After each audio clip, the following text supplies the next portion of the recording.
No final do século IX, enquanto a Europa enfrentava tempos turbulentos e o papado lutava por estabilidade, um homem humilde e santo ascendeu para liderar a Igreja. Seu nome era Adriano III, um papa pouco conhecido, cujo breve, porém fiel serviço, lhe rendeu um lugar entre os santos. Pouco se sabe sobre a infância de Adriano III, também conhecido como Adriano III. Romano de nascimento, seus primeiros anos se perderam na história. Mas o que está claro é que ele era um padre respeitado dentro do clero romano, conhecido por sua virtude e sabedoria. Em maio ou junho de 884, ele foi eleito sucessor de São Pedro, após a morte do Papa Marino I. Na época, o papado estava imerso em tensões políticas envolvendo o Sacro Império Romano e a turbulenta nobreza romana. O pontificado do Papa Adriano III durou apenas cerca de um ano, mas, nesse curto período, ele provou ser um defensor resoluto da dignidade da Igreja e um homem de ação. Ele se opôs firmemente à crescente influência das famílias aristocráticas romanas que tentavam dominar as eleições papais e as propriedades da Igreja. Apoiou reformas para combater a corrupção e proteger a independência da Igreja do controle secular. Mais notavelmente, Adriano III apoiou o Sacro Imperador Romano Carlos, o Gordo, que buscava a unidade no Império em decadência. A convite de Carlos, Adriano concordou em viajar para o norte para participar de um concílio e apoiar os planos imperiais. Mas, em sua viagem para encontrar o imperador Carlos em Worms, Alemanha, a tragédia o atingiu. Em julho ou agosto de 885, o Papa Adriano III morreu repentinamente em Nonantola, perto de Módena, na atual Itália. As circunstâncias de sua morte permanecem incertas. Algumas fontes até sugerem a possibilidade de crime devido aos intensos conflitos políticos da época. Ele foi sepultado na abadia beneditina de Nonantola, onde sua memória foi estimada por séculos. Embora o sinal tenha sido curto, a coragem moral de Adriano III e a firme defesa da missão espiritual da Igreja deixaram uma marca duradoura. Ele foi canonizado em 1891 pelo Papa Leão XIII, reconhecendo sua santidade e devoção em um período em que a Igreja precisava desesperadamente de uma liderança forte e fiel. Sua festa é celebrada em 8 de julho, e ele permanece como o último Papa sepultado fora de Roma até o século XX. Santo Adriano III nos lembra que a santidade não se mede em anos ou poder, mas na coragem de fazer o que é certo, mesmo nas sombras da história. Homem de oração, convicção e simplicidade, ele serviu a Igreja fielmente até o fim. Se você gostou desta história e quer descobrir mais heróis ocultos da Igreja, ajude este pequeno canal a crescer curtindo, inscrevendo-se e compartilhando.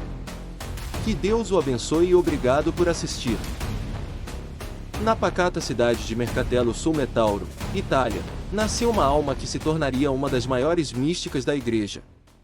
Seu nome era Úrsula Giuliani, mais tarde conhecida pelo mundo como Santa Verônica Giuliani, uma mulher que carregou as chagas de Cristo, tanto no corpo quanto na alma, nascida em 27 de dezembro de 1660, em uma família devota. Úrsula Giuliani era caçula de 7 irmãs. Sua mãe dedicou cada uma de suas filhas a uma das chagas de Cristo. Úrsula foi consagrada à chaga em seu lado. Com apenas 17 anos, ela sentiu o chamado irresistível de Deus. Apesar das objeções de seu pai, ingressou na congregação das Clarissas Capuchinhas em Città Castello e adotou o nome Verônica, que significa verdadeira imagem, um sinal profético do que sua vida se tornaria. Verônica abraçou a vida rigorosa de pobreza, silêncio e penitência.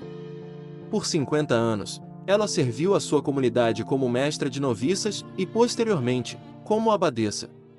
Mas seus deveres exteriores apenas refletiam uma vida mais profunda e oculta de extraordinária união com Deus. Ela teve visões, êxtases e profundos dons místicos. Seus superiores, inicialmente céticos, ordenaram que ela documentasse tudo, resultando em um diário enorme com mais de 22.000 páginas. Em 1697, Verônica recebeu os estigmas, as feridas visíveis de Cristo, após anos de sofrimento interior. As marcas em suas mãos, pés e lado tornaram-se sinais físicos de sua união com o Senhor crucificado. Sua dor era intensa, mas seu amor era maior. Verônica ofereceu seu sofrimento pela salvação das almas, acreditando que participar da paixão de Cristo era um caminho para o amor redentor. Apesar de seus dons místicos, Verônica permaneceu obediente e humilde. Seus escritos, embora profundamente místicos, são fundamentados na sólida doutrina católica. Mais tarde, o Papa Clemente XIV declarou que as experiências e os escritos de Verônica não contêm nada contrário à fé. Ela faleceu em 9 de julho de 1727, com o nome de Jesus nos lábios e o coração inflamado pelo amor divino. Ela foi canonizada pelo Papa Gregório XVI em 1839 e hoje é homenageada como padroeira dos místicos e escritores espirituais. Seu corpo incorrupto repousa na Città di Castello, continuando a atrair peregrinos de todo o mundo. Santa Verônica Giuliani nos lembra que o caminho do sofrimento unido a Cristo se torna uma porta de entrada para a alegria e a glória. Sua vida foi um crucifixo vivo, que ainda hoje fala do amor apaixonado de Deus por cada alma. Se esta história de fé e mistério o inspirou, ajude este pequeno canal a crescer inscrevendo-se. Obrigado por assistir, e que Santa Verônica interceda por todos nós. Deus o abençoe. Nos primórdios do cristianismo, quando o Império Romano ainda adorava seus muitos deuses e os imperadores governavam com punho de ferro, duas nobres irmãs ousaram defender Cristo. Seus nomes eram Anatólia e Vitória, virgens da fé, heroínas da pureza e mártires de Roma. Nascidas em uma rica família romana no século III, Anatólia e Vitória foram criadas com privilégio e conforto. Mas, por baixo das belas vestes e dos salões de mármore, seus corações ardiam de amor, não pelas coisas deste mundo, mas por Jesus Cristo. Embora ambas fossem admiradas por sua beleza e virtude, fizeram o voto de permanecer virgens pelo reino dos céus, mas esse voto seria testado durante a perseguição aos cristãos sob o imperador Décio. Por volta do ano 250 d.C., ambas as irmãs foram prometidas em casamento a homens pagãos proeminentes, Vitória a um homem chamado Eugênio e Anatólia a Tito Aurélio. Quando recusaram, seus pretendentes, enfurecidos pela rejeição e pela devoção religiosa, as denunciaram às autoridades. Anatólia foi a primeira a ser presa. Aprisionada nas montanhas Sabinas, ela foi atormentada e tentada, mas não cedeu. Sua coragem inspirou outros. Até mesmo seu carcereiro, um homem chamado Audax, foi tocado por sua fé inabalável. Após testemunhar um milagre por meio de suas orações, possivelmente a cura de um prisioneiro doente, Audax se converteu e, mais tarde, foi martirizado. Por fim, Anatólia foi condenada à morte. Ela foi trespassada por uma espada e morreu como mártir, com sua alma oferecida a Cristo. Seu corpo foi enterrado na mesma região onde havia sido mantido em cativeiro, e milagres logo foram relatados em seu túmulo. Pouco tempo depois, Vitória também foi presa por sua rebeldia. Inspirada pelo testemunho de sua irmã, ela se manteve firme em sua decisão. Por recusar o casamento e os deuses pagãos, ela também foi condenada à morte. Sua execução veio rapidamente, apunhalada por uma espada. Ela seguiu sua irmã rumo à glória eterna. A memória das santas Anatólia e Vitória espalhou-se rapidamente entre os primeiros cristãos. Igrejas foram dedicadas a elas, especialmente na Itália Central. Suas relíquias eram veneradas e invocadas por aqueles que buscavam força na tentação, pureza de coração e coragem nas provações. Hoje, as santas Anatólia e Vitória permanecem como exemplos radiantes de fidelidade e devoção destemida. Numa época em que sua escolha significava morte, elas escolheram Cristo, e, ao perderem suas vidas terrenas, ganharam coroas eternas. Se você se inspirou na vida das santas Anatólia e Vitória, ajude este pequeno canal a crescer inscrevendo-se, compartilhando e apoiando nossa missão de contar as histórias dos santos que mudaram o mundo. Obrigado, e que Deus os abençoe. Às sombras do grande Império Romano, entre seus arcos triunfais e palácios de mármore, o sangue dos mártires semeou as sementes de uma nova civilização, a civilização do amor e da verdade. Entre essas testemunhas heroicas estavam duas nobres irmãs, Santas Rufina e Secunda, cuja coragem silenciosa ainda ecoa através dos tempos. Nasceram em uma nobre família romana no século III, durante o reinado do imperador Valeriano, uma época em que a perseguição aos cristãos se intensificava. Criadas na fé cristã, as duas irmãs abraçaram o Evangelho com fervor, desejando acima de tudo permanecer fiéis a Cristo, seu verdadeiro esposo. Prometidas a dois nobres romanos, ambas as irmãs se prepararam para uma vida conjugal. Mas seu caminho tomaria um rumo muito diferente. Quando seus noivos apostataram, renunciando à fé cristã para evitar a perseguição, Rufina e Secunda fizeram uma escolha ousada, não seguiriam o exemplo. Em vez disso, escolheram o celibato e o martírio em vez de concessões. A recusa teve consequências imediatas. Denunciadas como cristãs, Rufina e Secunda foram presas e levadas perante o magistrado imperial em Roma. A tradição histórica situa o julgamento delas ao longo da Via Cornélia, uma das antigas estradas romanas que levavam à colina do Vaticano. Elas foram pressionadas a sacrificar aos deuses romanos, receberam ofertas de riqueza e liberdade e, por fim, foram ameaçadas de tortura. Mas responderam com determinação inabalável: somos cristãs e jamais ofereceremos sacrifícios a falsos deuses. As irmãs foram separadas e submetidas a torturas brutais. Rufina, a mais velha, foi açoitada e espancada. Secunda foi arrastada por um cavalo. Mas nenhuma delas se retratou. Vendo sua coragem, as autoridades as condenaram à morte. Por volta do ano 257 d.C., ambas foram decapitadas ao longo da Via Cornélia, perto do local posteriormente santificado pelo martírio de São Pedro.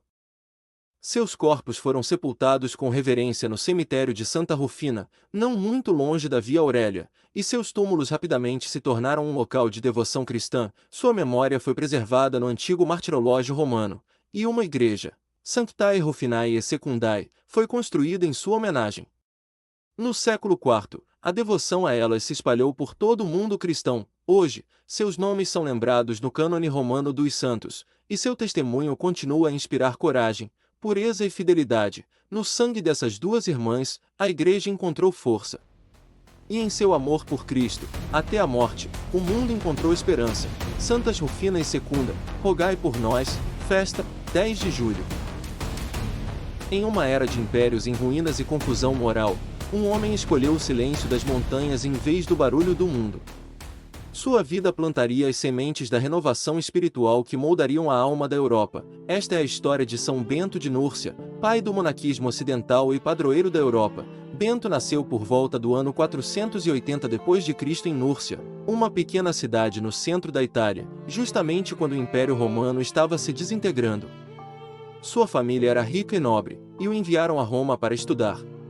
Mas o que ele encontrou lá o chocou. Roma, outrora o coração da civilização, havia se tornado um lugar de caos e pecado. Desiludido com a decadência moral, o jovem Bento tomou uma decisão ousada. Deixou tudo para trás para buscar a Deus em solidão. Bento retirou-se para uma caverna remota perto de Subiaco, onde viveu como eremita por vários anos. Lá, em silêncio e oração, encontrou força, disciplina e paz. Deus estava moldando um líder espiritual. As pessoas começaram a ouvir falar do santo homem nas montanhas. Discípulos buscavam sua sabedoria. Embora Bento ansiasse pela solidão, ele reconhecia que Deus o chamava para guiar outros. Bento fundou 12 pequenos mosteiros, cada um com 12 monges, ao redor de Subiaco. Mas sua maior fundação ocorreu por volta de 529 d.C., quando estabeleceu o famoso mosteiro de Monte Cassino, ao sul de Roma. Lá, ele escreveu sua obra-prima, A Regra de São Bento. Um guia para a vida monástica. A regra enfatizava o equilíbrio, a comunidade, a obediência e a oração. Seu lema, ora elabora, rezar e trabalhar, resumia uma vida dedicada a Deus por meio da disciplina espiritual e do trabalho humilde. São Bento também era conhecido por seus milagres. Ele lia corações, curava doentes e certa vez se salvou de um envenenamento quando um corvo levou consigo um pão contaminado, mas sua verdadeira grandeza não estava em sinais e maravilhas. Estava em formar comunidades onde a santidade pudesse prosperar, o conhecimento pudesse ser preservado e as almas pudessem ser santificadas. Bento faleceu pacificamente por volta do ano 547 d.C., em oração, com os braços erguidos para o céu. Foi sepultado ao lado de sua amada irmã, Santa Escolástica, que também havia abraçado a vida monástica. Ao longo dos séculos, a regra de Bento guiou inúmeros mosteiros, preservou o conhecimento clássico durante a Idade das Trevas e tornou-se a espinha dorsal espiritual da Europa cristã.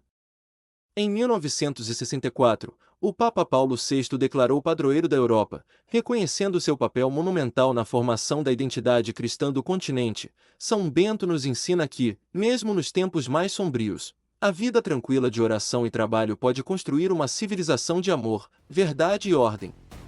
Ele nos lembra que a santidade não se encontra na fuga, mas na vida fiel, dia após dia, para a glória de Deus. São Bento de Núrcia, rogai por nós. No coração do Império Romano, durante uma época de perseguição, heresias e disputas teológicas, surgiu um pastor para guiar a igreja primitiva com coragem e clareza. Ele era São Pio I, Papa e confessor, um homem cuja força silenciosa ajudou a moldar a igreja em seus anos de fundação. Embora pouco se saiba sobre sua infância, a tradição afirma que Pio nasceu em Aquileia, uma cidade no norte da Itália, em algum momento do final do século I. Seu pai, supostamente chamado Rufino, pode ter sido um liberto. Segundo o Liber Pontificalis, Pio era possivelmente irmão de Hermas, o autor de O Pastor de Hermas, um importante texto cristão primitivo que enfatizava o arrependimento e a pureza. Pio tornou-se bispo de Roma por volta do ano 140 d.C., sucedendo ao Papa Higino. Seu pontificado duraria aproximadamente 15 anos, durante um período marcado tanto por perseguições externas quanto por desafios teológicos internos. Uma das principais preocupações do Papa Pio I era confrontar heresias que ameaçavam dividir a Igreja em crescimento. Ele se posicionou firmemente contra os ensinamentos gnósticos, particularmente os de Valentino e Marcião, dois influentes mestres heréticos em Roma. Acredita-se que Pio I tenha excomungado Marcião, que negava a bondade do mundo material e rejeitava o Antigo Testamento. Essa ação ousada esclareceu o compromisso da Igreja com a unidade das Escrituras e com a plena humanidade e divindade de Cristo. A tradição também atribui a São Pio I o incentivo à uniformidade nas práticas litúrgicas, particularmente em torno da celebração da Páscoa. Na época, diferentes comunidades celebravam a Páscoa em datas diferentes. Embora a questão não fosse totalmente resolvida até concílios posteriores, Pio II ajudou a estabelecer as bases para a unidade. O Império Romano, sob os reinados de imperadores como Antonino Pio, não era abertamente hostil, mas a perseguição ainda pairava. Os cristãos eram frequentemente acusados de ateísmo por se recusarem a adorar os deuses romanos, e líderes como o Papa Pio I serviram sob grande risco pessoal. Ele continuou a guiar a Igreja em segredo e com firmeza, ordenando clérigos e encorajando os fiéis em seu testemunho. O Papa São Pio I provavelmente morreu por volta do ano 155 d.C., possivelmente como mártir, embora os detalhes sejam incertos. Ele foi sepultado perto do túmulo de São Pedro, e a Igreja logo o reconheceria como confessor e santo, embora seu tempo como Papa esteja envolto em mistério cristão primitivo. Seu legado perdura. Sua defesa da ortodoxia, liderança em tempos de tensão e força silenciosa fizeram dele um dos grandes papas da Igreja. No silêncio da antiguidade, o Papa São Pio I se mantém como uma voz firme de fé. Ele nos lembra que, mesmo em tempos ocultos, as sementes da verdade são semeadas. Que sua coragem e fidelidade continuem a inspirar a Igreja hoje. São Pio I, Papa e Confessor, dia da festa, 11 de julho, padroeiro da Igreja Primitiva e dos defensores da ortodoxia. Se você gostou deste vídeo e quer descobrir mais histórias dos santos que moldaram a história cristã, curta, inscreva-se e ajude nosso pequeno canal a crescer. Deus o abençoe e que São Pio I reze por todos nós.